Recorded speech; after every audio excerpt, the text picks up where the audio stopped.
بندہ جس چیز کے ذریعے اللہ کی پناہ حاصل کرتا ہے، اللہ کی پناہ میں آتا ہے، وہ یہ چیز ہے جو دوسرے کا محتاج نہیں ہے۔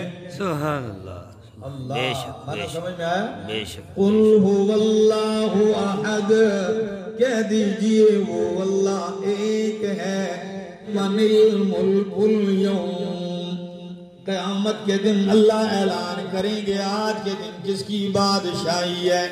جب کوئی نہیں بولے گا اللہ خود ہی فرمائیں گے للہ الواحد القہار۔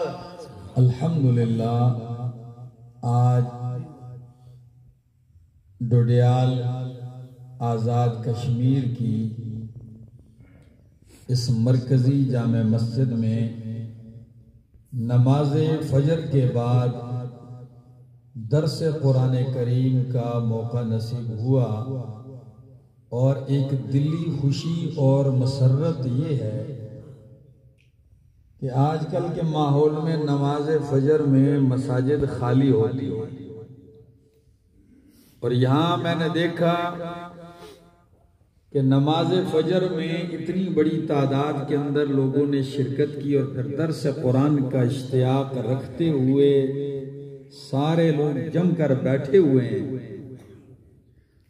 یقیناً جب مساجد کا یہ ماحول بنتا ہے وہاں پورا علاقہ تبدیل ہوتا ہے، اور خاص طور پر فجر کا جو وقت ہے، اللہ اپنے پیغمبر سے کیا فرماتے ہیں اقم الصلاة لدلوک الشمس الى غسق اللیل وقرآن الفجر ان قرآن الفجر کان مشہودا۔ میرے پیغمبر قرآن پڑھیے، نماز قائم کیجئے سورج ڈھلنے سے لے کر رات چھا جانے تک، اس کو نماز کہا، اور نماز فجر کو اللہ نے قرآن کہا ہے کیونکہ اس میں قرآن زیادہ پڑھا جاتا ہے، یہ حاضری کا وقت ہوتا ہے، اس کا اثر آپ کے پورے دن پر رہے گا۔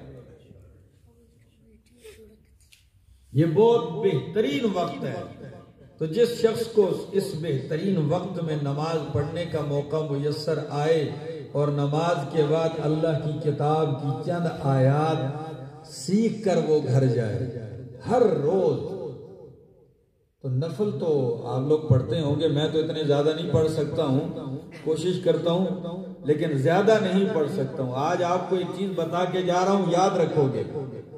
نبی علیہ السلام نے فرمایا یا ابا ذر لَأَن تَغْدُوَ فَتَعَلَّمَ آیَةً مِّن کِتَابِ اللَّهِ خَيْرٌ لَكَ مِنْ أَن تُصَلِّيَ مِئَةَ رَكْعَةٍ۔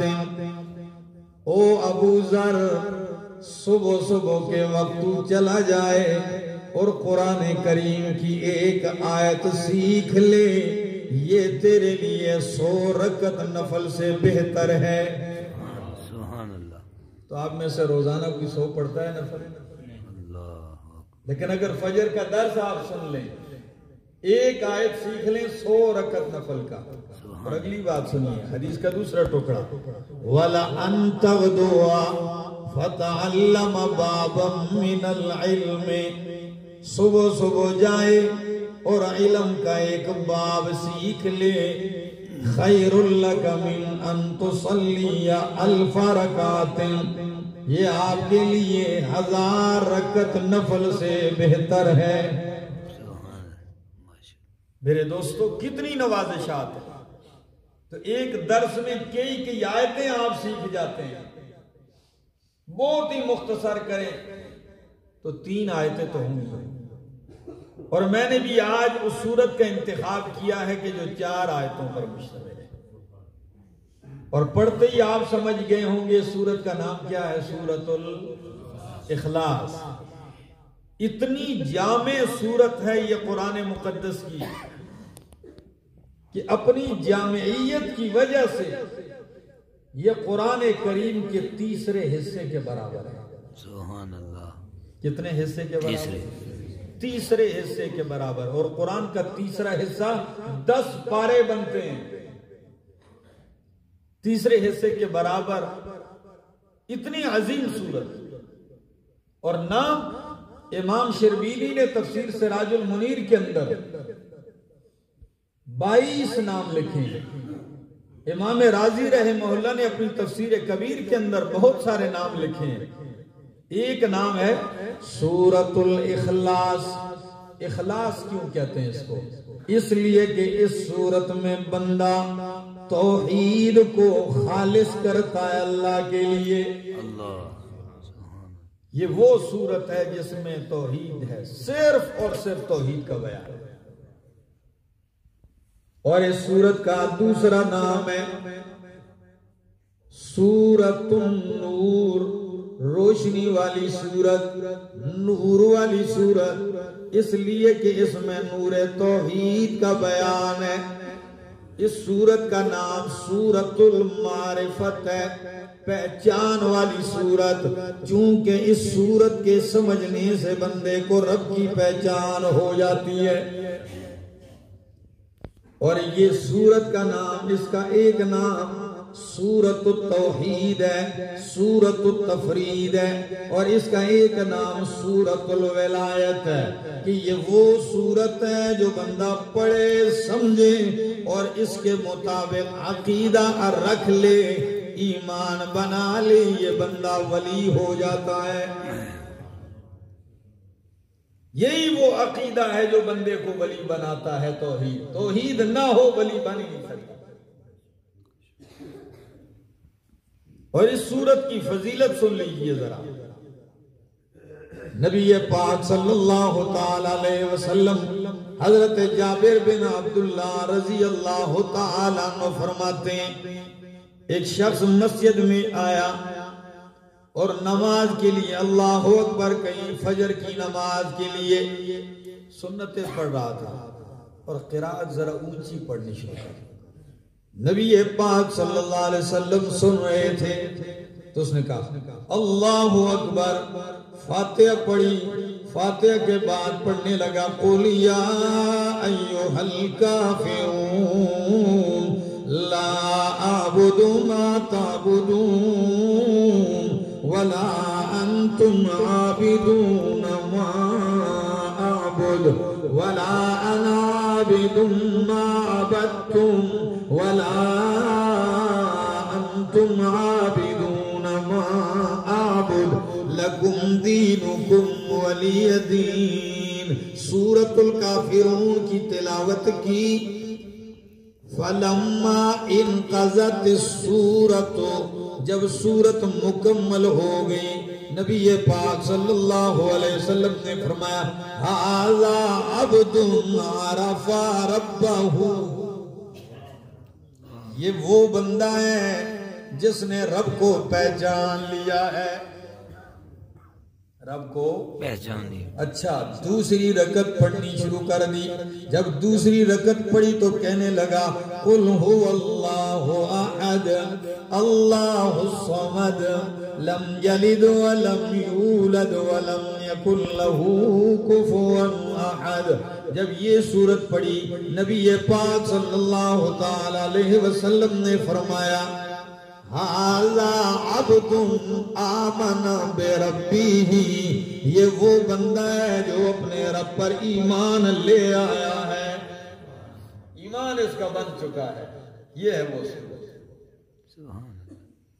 اور یہ وہ سورت ہے اللہ کے پاک پیغمبر صلی اللہ تعالی علیہ وسلم فرماتے ہیں او میرے ساتھیو ایاجز احدکم ان یقرأ کل لیلۃ ثلث القرآن، کیا تم میں سے کوئی بندہ اس بات سے بھی عاجز ہے کہ وہ ہر رات سونے سے پہلے قرآن کا تیسرا حصہ پڑھ کے سوئے؟ صحابہ کرام نے فرمایا یا رسول اللہ صلی اللہ علیہ وسلم اس کی طاقت تو ہم میں سے کوئی نہیں رکھتا. یعنی ہر رات 30 پاروں میں سے 10 پارے کون پڑھ سکتا ہے؟ نبی علیہ السلام نے فرمایا قل هو اللہ احد اللہ الصمد سورۃ الاخلاص تعدل ثلث القرآن، سبحان اللہ، یہ قرآن کے تیسرے حصے کے برابر ہے۔ اب یہاں علماء کرام فرماتے ہیں کیا وجہ ہے کہ آیتیں 4 ہیں اور قرآن کے 10 پاروں کے برابر ہیں، کیوں؟ وجہ کیا ہے؟ علماء نے اس پہ بہت کچھ لکھا ہے، لیکن ایک عالم دین فرماتے ہیں کہ قرآن کریم کے مرکزی مضامین 3 ہیں، توحید، رسالت اور قیامت۔ کتنے مضامین ہیں؟ توحید اور رسالت اور تیسرا مضمون قیامت۔ تو توحید قرآن کا تیسرا مضمون ہے، تیسرے مضمون کے برابر یہ سورت ہے، کیونکہ اس میں ساری توحید ہے، کامل درجہ توحید اس میں بیان کی، تو اس لیے یہ تیسرے حصے کے برابر ہے۔ اور عظمت اس سورت کی، نبی پاک صلی اللہ تعالی علیہ وسلم نے فرمایا جو بندہ صبح و شام 3 دفعہ یہ آخری 3 سورتیں پڑھ لے، سورہ اخلاص، فلق اور ناس، یہ 3 سورتیں پڑھ لے، پورے دن کے لیے یہ اس کے لیے کافی ہو جائیں گے۔ پریشانی کا دور ہے، ہر بندہ پریشان ہوتا ہے، کتنا جامع حل ہے۔ آپ نے فجر کی یہ 3 سورتیں 3 دفعہ پڑھ کے اپنے وجود پہ پھونک لیں، پورا دن آپ کا محفوظ رہے گا۔ اپنی عادت بنا لیجئے اس کو۔ اور ایک حدیث کے اندر آتا ہے نبی علیہ السلام اپنے صحابی سے 3 دفعہ کہتے ہیں قل، پھر خاموش ہو جاتے ہیں، وہ کہتے ہیں کیا کہوں؟ 3 دفعہ فرمایا قل، تیسری دفعہ وہ کہنے لگے یا رسول اللہ صلی اللہ علیہ وسلم ما اقول، کیا کہوں؟ فرمایا قل هو اللہ احد، سبحان اللہ، قل اعوذ برب الفلق، قل اعوذ برب الناس۔ جب 3 دفعہ یہ پڑھوائیں تو فرمایا سن لیجئے، پناہ حاصل کرنے والے جتنی بھی پناہ حاصل کریں اس سے بہترین چیز کوئی نہیں ہے پناہ لے کر دینے والی۔ بندہ جس چیز کے ذریعے اللہ کی پناہ حاصل کرتا ہے، اللہ کی پناہ میں آتا ہے، وہ یہ 3 سورت، انتہائی جامع سورت ہے۔ بلکہ ایک دفعہ تو ایسے بھی ہوا کہ ایک امام تھا انصار میں سے، وہ جب بھی نماز پڑھا تو سورہ اخلاص بیچ میں لازمی پڑھتا تھا۔ تو مقتدیوں نے شکایت کی یا رسول اللہ صلی اللہ علیہ وسلم، ہمارے امام صاحب اور جو مرضی یہ پڑھیں سورہ اخلاص کو لازمی پڑھتے ہیں، تو آپ ان سے کہیں کوئی اور سورت بھی پڑھا کریں۔ نبی علیہ السلام نے امام کو بلوایا، فرمایا اللہ کے بندے کیا وجہ کہ یہی سورت آپ پڑھتے ہیں؟ کہنے لگے اس لیے کہ لِأَنَّهَا صِفَةُ الرَّحْمَانِ، اس سورت میں رحمان کی صفات بیان کی گئی ہیں، رحمان کی شان ہے، توحید ہے، اس لیے مجھے اسے پیار ہے۔ نبی علیہ السلام نے فرمایا ان حبک ایہا ادخلک الجنہ، تجھے اس سورت کی محبت نے جنت میں داخل کر دیا۔ کتنی عظمت والی سورت، سنیے ذرا، قل هو اللہ احد، قل کہہ دیجئے۔ شان نزول میں مفسرین نے لکھا ہے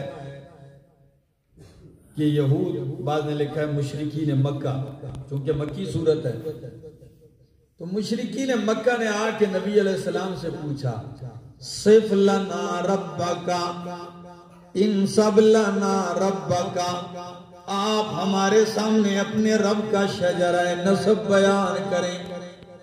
بیٹا کس کا ہے، باپ کس کا ہے، کون سے شجرہ نسب کا ہے؟ ایک صف لنا ربکا، اپنے رب کی صفات بیان کیجئے، وہ سونے کا ہے، چاندی کا ہے، پیتل کا ہے، گارے کا ہے، لکڑی مٹی کا ہے۔ کیونکہ ہم جن کو پوچھتے ہیں تو کوئی سونے کا بنا ہوا ہے، کوئی چاندی پیتل کا ہے، کوئی گارے کا بنا ہوا ہے، آپ کا رب جو ہے وہ کس کا ہے؟ اللہ نے خود ہی جواب دیا، فرمایا قل هو اللہ احد، کہہ دیجئے وہ اللہ جس کے بارے میں پوچھتے ہو، احد، وہ یکتا ہے۔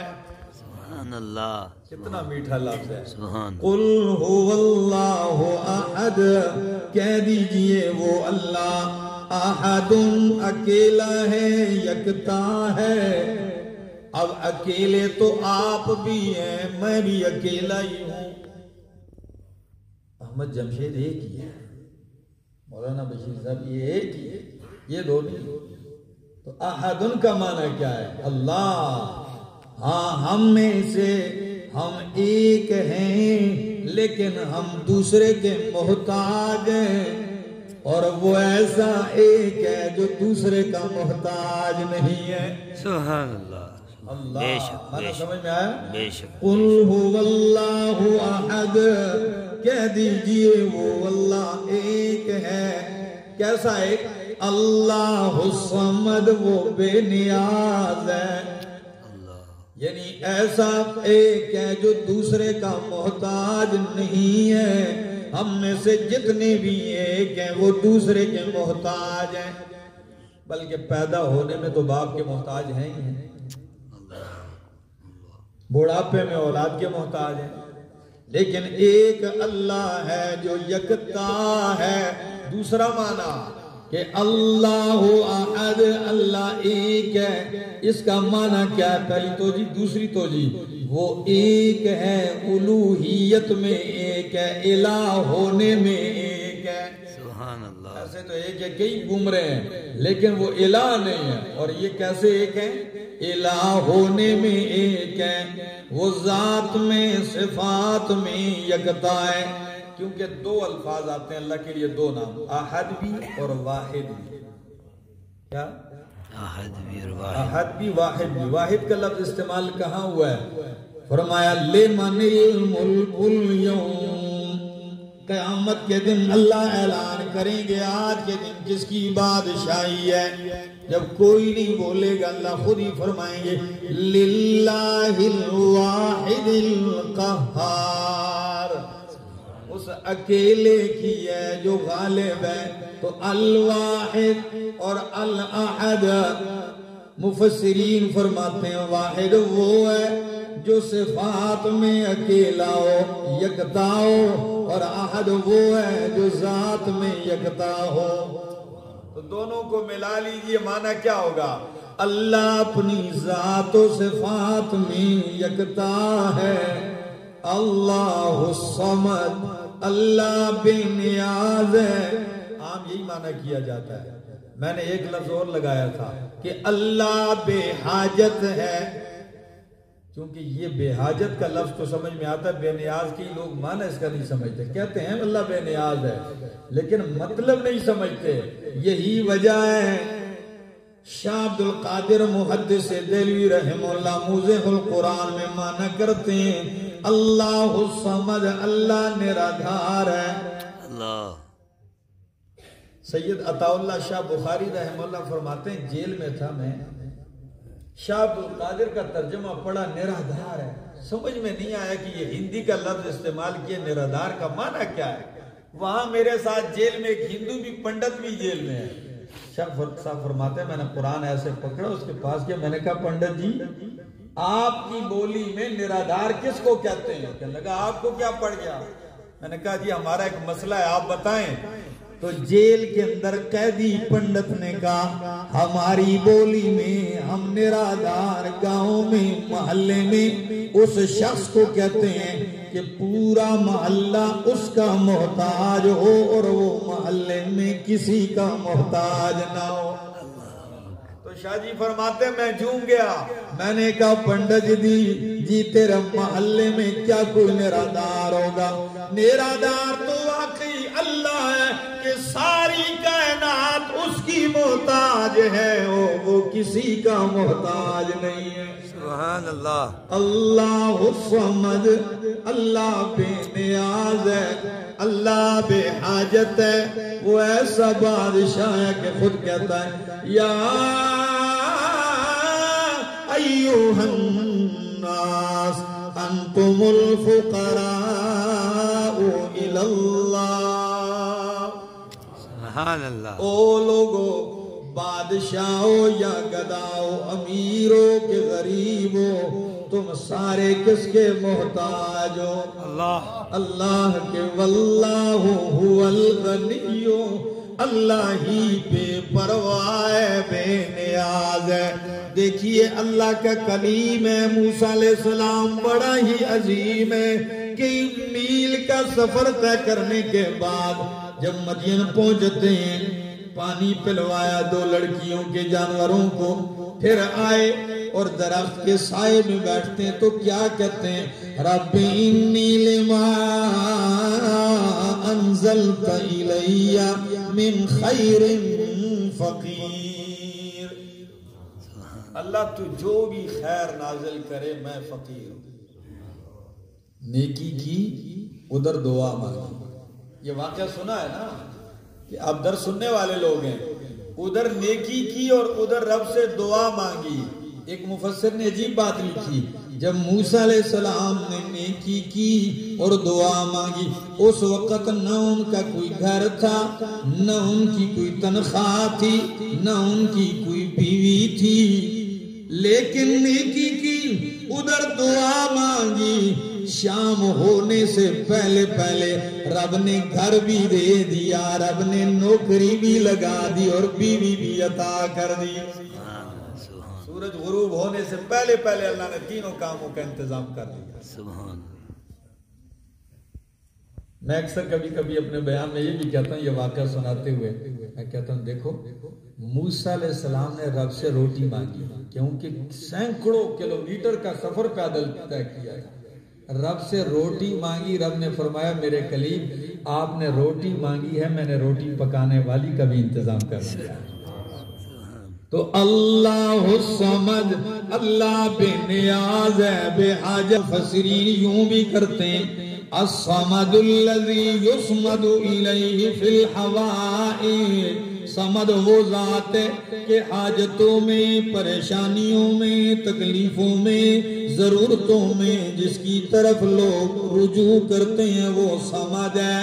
لم یلد ولم یولد، نہ اس نے کسی کو جنا ہے، کسی کا والد بھی نہیں ہے، ولم یولد، نہ اسے جنا گیا، کوئی اس کا والد بھی نہیں، نہ وہ کسی کا ولد ہے، نہ اس کا کوئی والد ہے، ولم یکن لہ کفوا احد، اور نہ ہی کوئی اس کا ہمسر اور شریک اور برابر ہے۔ اللہ کے سوا اگر کسی اور کو الہ مانا جائے، دیکھا جائے تو 3 درجے ہیں اس کے۔ کتنی صورتیں ہیں؟ 3۔ یا اللہ سے کم درجے کا، یا اللہ سے اوپر درجے کا، یا اللہ کے برابر کا۔ اللہ نے تینوں رد کر دیا، فرمایا لم یلد، اس سے نیچے درجے کا کوئی نہیں، اس لیے کہ اس نے کسی کو جنا۔ بیٹا باپ سے نیچے درجے کا ہوتا ہے، تو فرمایا نہ رب سے نیچے درجے کا کوئی الہ ہے، وَلَمْ يُولَدْ، اور نہ وہ جنا گیا، یعنی اس کا والد بھی کوئی نہیں، اس سے اوپر درجے کا الہ بھی کوئی نہیں۔ تو تیسری صورت برابر کی ہے، فرمایا لَمْ يَكُنْ لَهُ كُفُوًا أَحَدٌ، کوئی اس کے برابر بھی نہیں ہے۔ کتنی عظیم صورت ہے یہ، میں نے بہت اختصار کیا ہے، انتہائی اختصار کے ساتھ۔ ان آیات اور ان جملوں سے کفر کے جن باطل فرقوں کا رد ہوتا ہے نا، وہ میں نے ذکر ہی نہیں کیا کیونکہ اختصار مقصود تھا۔ اب ذرا رب دیکھ لیجئے سابقت 3 صورتوں کا۔ ہمارے علماء چونکہ صورتوں کے ربط بھی بیان کرتے ہیں، تو پہلے فرمایا قُلْ يَا أَيُّهَا الْكَافِرُونَ لا اعبد ما تعبدون، اس صورت کو کہتے ہیں بائیکاٹ والی صورت۔ پہلے کافروں، مشرکوں، منکروں سے کیا کیا؟ بائیکاٹ کیا، بھئی تمہارا اپنا کام ہے، جاؤ۔ اچھا جب بائیکاٹ کرو گے تو اذا جاء نصر اللہ والفتح، اللہ فرماتے ہیں میرے دین کے منکروں سے تم پھیر کے تو دیکھ میری مدد آ جائے گی۔ اذا جاء نصر اللہ، تو بائیکاٹ کر میری مدد آئے گی۔ اچھا جب میری مدد آئے گی تو تبت یدا ابی لہب وتب، میں تیرا دشمن ہلاک کر دوں گا۔ جب میری مدد بھی آ گئی، تیرا دشمن بھی ہلاک ہو گیا، تو پھر اپنے اصلی کام کی طرف آئیے، وہ توحید ہے، قل هو اللہ احد۔ اور توحید کا اتنا بڑا جب خزانہ آپ کے سینے میں آئے گا تو دشمن زیادہ ہوں گے۔ فرمایا قل اعوذ برب الفلق، میں نے آپ کو 2 حفاظت کے لیے وظیفے بھی دے دیے۔ سبحان اللہ، سبحان اللہ۔ حفاظت کیجئے اس کے ساتھ، جیسے ایک بندہ گھومتا ہے ساتھ سیکورٹی رکھتا ہے، یہ آپ کے اس علم قرآن، اس عظیم خزانے کے لیے سیکورٹی۔